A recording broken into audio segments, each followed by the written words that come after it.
Fala investidor, seja bem-vindo ao canal de Pouco em Pouco. E sem enrolação, hoje eu quero abrir o jogo para vocês. Eu vendi um ativo da minha carteira internacional e não foi uma decisão fácil. Quem investe sabe que a gente cria aquele apego, principalmente quando o ativo está pagando dividendo certinho todo mês. Porra, vender esses ativos que pagam dividendo, esses aí é o que mais dá trabalho de vender. Mas investir não é sobre o apego, é sobre estratégia. E hoje eu vou explicar por que eu vendi. Mas antes, se você gosta de acompanhar decisões reais e com transparência, já deixa aí o like. Aqui eu não mostro só compra bonita, não. Eu mostro ajuste de rota também. Eu mostro os meus erros e mostro os meus acertos. E se inscreve, porque construir um patrimônio é um processo. Dito isso, quem segue o canal há mais tempo aí já sabe que eu não estou muito contente com o número de ativos da minha carteira. E, a- e acredito que ela está um pouco pulverizada. Então, decidi dar uma enxugada na carteira, começando pelos rates. Analisando os rates da minha carteira, os rates da minha carteira são esses aqui, galera. Eu não vou falar as quantidades, vou só falar os nomes dos rates. Eu tenho o GPI, PSA, o Equinix, o ADC, o STWD, que é o STAR, né? O Vinci, o EPR, o LTC, o STAG e o O. Esse O aqui é tido até como um dos melhores rates lá dos Estados Unidos, né? Todos esses ativos, galera, eles ainda fazem parte da minha estratégia para os próximos 20 anos. E eu estou construindo uma carteira previdenciária, algo que vai sustentar a minha liberdade financeira lá na frente, lá no futuro, lá quando eu não quiser ou puder mais trabalhar. E quando eu parei para analisar com calma, gente, eu tive que analisar rate por rate, não é fácil. Rate por rate, rate por rate. E percebi que o EPR ele já não faz tanto sentido aqui na minha carteira. Para quem não conhece, gente, o EPR ele é um rate americano focado em imóveis de entretenimento. Ele investe basicamente, gente, o que ele investe é o seguinte: é em cinema, é resort, é parque, aqueles parques aquáticos. Ou seja, ele ganha dinheiro quando as pessoas saem para se divertir. Isso daí, gente, na minha análise, me pegou um pouco. Um detalhe importante, galera, é que ele paga dividendos mensais. E isso, para quem está começando, é muito atraente. Ver o dinheiro pingando lá todo mês dá uma sensação maravilhosa, né? Como muitos de vocês aí que investem sentem. Eu quero deixar bem claro uma coisa aqui para vocês. Eu não vendi o EPR porque é uma empresa ruim. Muito pelo contrário.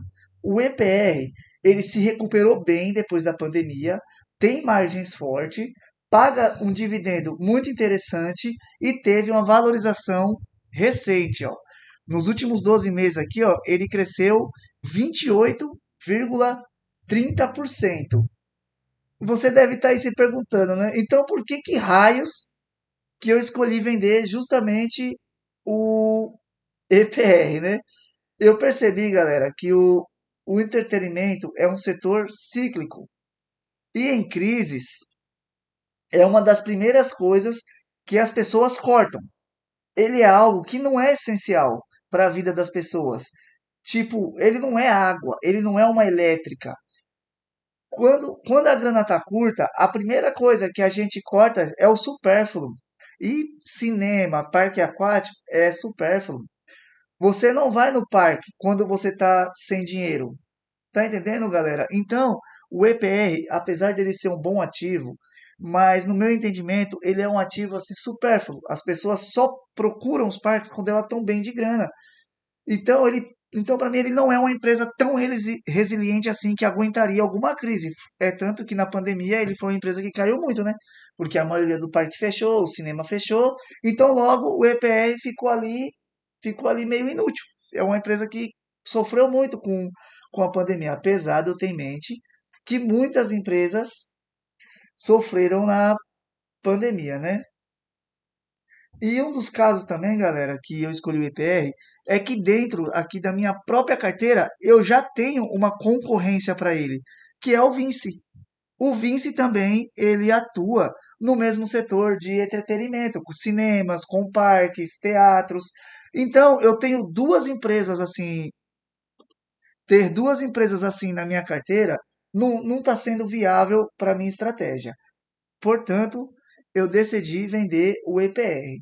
Às vezes, vender não significa um erro, significa que eu estou evoluindo. Quando eu comprei o EPR, gente, fazia todo sentido ter ele na carteira. Hoje, com um pouco mais de estudo e com a visão mais estratégica, eu percebi que eu posso ter ativos mais resilientes. E eu já tinha exposição anteriormente na carteira. Então, eu decidi simplificar. Eu vou reduzir esse risco desnecessário e aumentar a qualidade média. O que que eu pretendo fazer? Vou pegar o valor e direcionar para outros rates aqui da minha carteira, uns rates mais resilientes, mais perene, menos dependente de ciclo econômico. Por isso que eu digo a você, gente, não tome uma decisão impulsiva, analise, estuda. Essa decisão, ela foi pensada, foi analisada, foi estratégica. Investir não é casar com o ativo, você tem que casar com seus objetivos. O meu objetivo é ter uma liberdade financeira ao longo prazo. Se um ativo deixa de se encaixar nessa visão, eu infelizmente, ou felizmente, né, eu vou vender esse ativo sem mais nem menos. Não vou nem pensar duas vezes. Se ele não faz mais sentido, mesmo ele pagando um dividendo bom e ele está em alta, eu vou vender. E é isso, galera. A minha venda de hoje foi o EPR. Então, galera, vamos junto aqui para a gente acabar tirando ele aqui da minha carteira. Valeu, EPR. Sou muito grato aí pelos dividendos que você nos deu. Tô pensando em fazer uma playlist nova, galera, no canal. O que que vocês acham? Enxugando a carteira. Deixa aí nos comentários o que que vocês acham de virar uma playlist. Vamos lá. A quantidade, deixa eu ver aqui certinho, foi 08994 00000. Passou.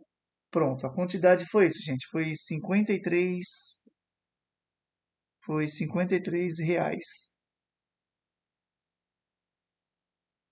É isso mesmo, R$ 53 ali aproximado. Não é a venda exata, mas é um